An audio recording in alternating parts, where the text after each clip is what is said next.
Hey everyone, welcome back to Shar Pei Neighbor, the channel all about Shar Pei and, well, generally all things dog. My name is Anne, and Shar Pei have been part of my life for a long time now. I thought today, with all the heat going on here in the Northern Hemisphere, I would share one of the things I do for my guys to create a frozen dog treat. Very simple. I'm just going to make two different batches so you can see kind of how it goes. It's something that I generally eyeball. I'll give you some rough measurements as I'm going along.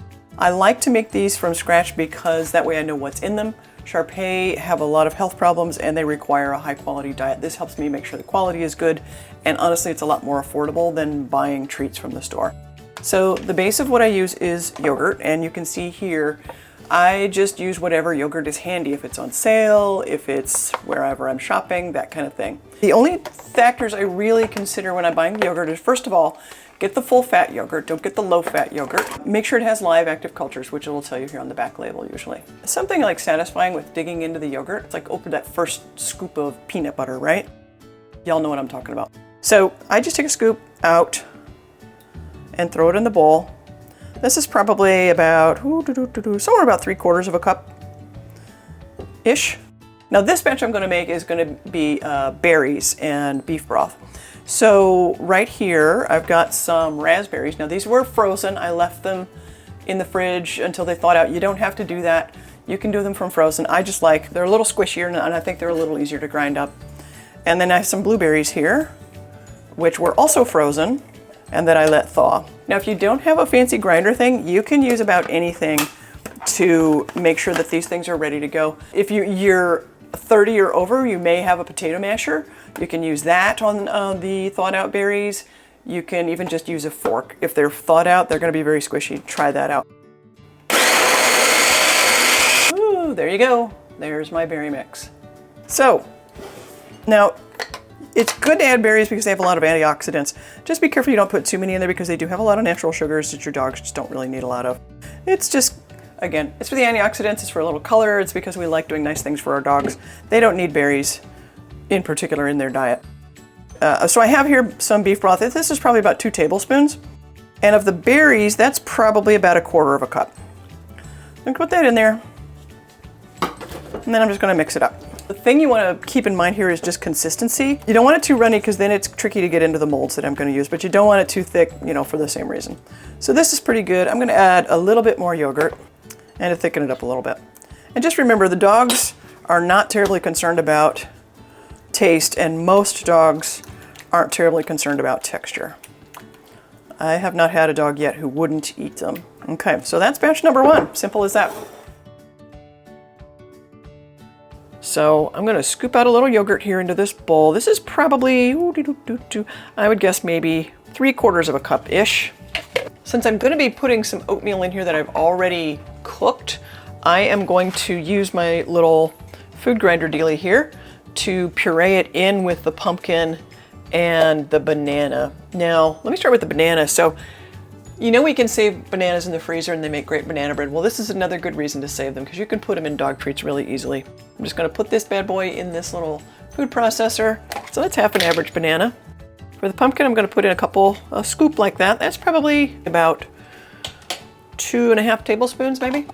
So I have this little container of oatmeal that I've already cooked. When it comes to oatmeal, don't use the little packages. They have a lot of sugar in them. So this is just some rolled oats that I've cooked up, and I put them in these little things and I freeze them. So to make it a little more pliable, I just heated it up a little bit in the microwave. This is probably about 1.5 tablespoons of oatmeal, and we'll just get that pureed up and add it to our yogurt. So fancy. All right, so let's see what I got in there. Basically a little more pureed overall than it used to be. Now when you're thinking about ingredients to add, you can be really flexible. You can think of anything that's dog friendly that's on the table. It can be fruit. Nut butters are also good. Just, you know, watch out for the store-bought peanut butter. It also tends to not be awesome for them, but if you can get like a natural peanut butter or a little bit of almond butter, just be careful. They have a lot of fat in them, and especially if your dog has a condition like pancreatitis or just puts on weight easily, you want to avoid using those kinds of things. The other thing about the pumpkin that I use in here, that's just canned pumpkin. It's really good for your dog. It tends to firm them up if they've got diarrhea, and it tends to help them pass if they're constipated. Welcome to the poop talk portion of the treat making video. Another thing that you can put in here is vegetables. So if you have a dog that loves carrots, steam yourself up some carrots until they're good and mushy, squish them up with a fork or mix them in your food processor and you can stir those in as well. Okay, now these molds, I have two, that's why I'm using the plural. These molds I got ages ago from Amazon. But you don't even need to go there. I have seen them at Dollar Tree and Dollar General and Walmart. Typically they're holiday themed. So St. Patrick's Day, you will get some that are shamrock shaped, not shaked. And Valentine's Day, you'll get some that are heart shaped, that kind of thing. You know, they're always $1.25 or thereabouts at the Dollar Tree. They're just, you know, you don't have to go crazy and spend a lot of money on these. And honestly, the dogs don't care what shape it is. I find it helpful because, for instance, I make a lot of broth to keep on hand for cooking, so I freeze my broth in a ice cube tray. When I make bone broth for the dogs, I use these little paw print shapes, and that way I know which is intended for the dogs and which is intended for me. So I'm just using a spoon, as you can see. Just take a little scoop and plop it right in there. You know, you don't have to fill it all the way to the tippy top. Just make sure it's topped off nicely. And these are gonna go right into the freezer, just like that. One of the other tips that I'll give you right here is if you have a good-sized Gladware Ziploc kind of container on hand, grab one of these lids. These are amazing because these little things these silicone molds are awesome, but they're kind of floppy. And if you have a troublesome fridge with wire shells like I do, it can be a little tricky, especially if you've got really liquidy stuff in there.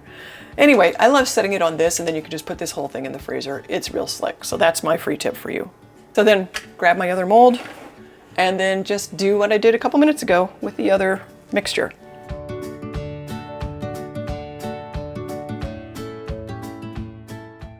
I have other molds, but they're smaller and I don't like them as much for this purpose.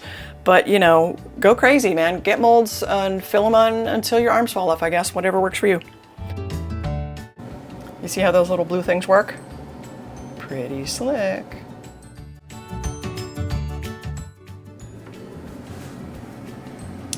There you go.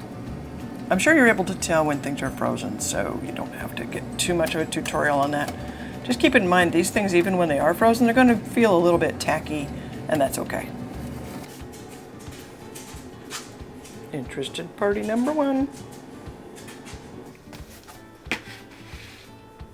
Okay, so then, whoa, craziness. The great thing about these is, of course, you just flip them over and pop them in.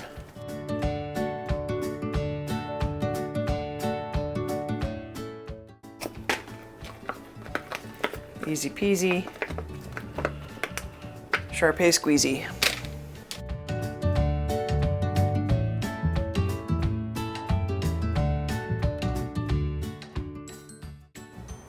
You may also end up with a lot of extra help while you're working.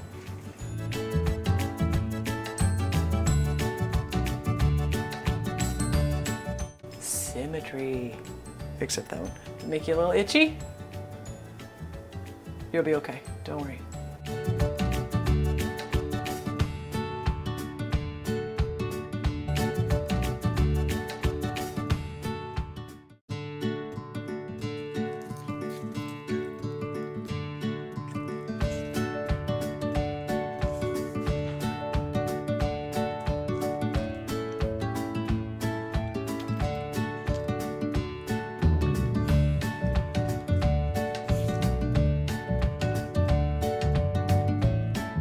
When the weather's really hot, my guys get a couple of these at a time, you know, once a day or so. It's a treat. You can also just put these on top of their food if you like. You don't have to even make it a special occasion. And that's really all there is to it. So let me know in the comments if you give this recipe a try, what flavors you use and what your dogs like best. And before you go, take a second, give this video a like and subscribe to the channel. It really helps. Plus you'll always know when the new videos go up. And I am trying really hard to get myself to 100 subscribers, and I would love to have your help in that. It's time to savor the fruits of your labor. So until next time, happy walkies.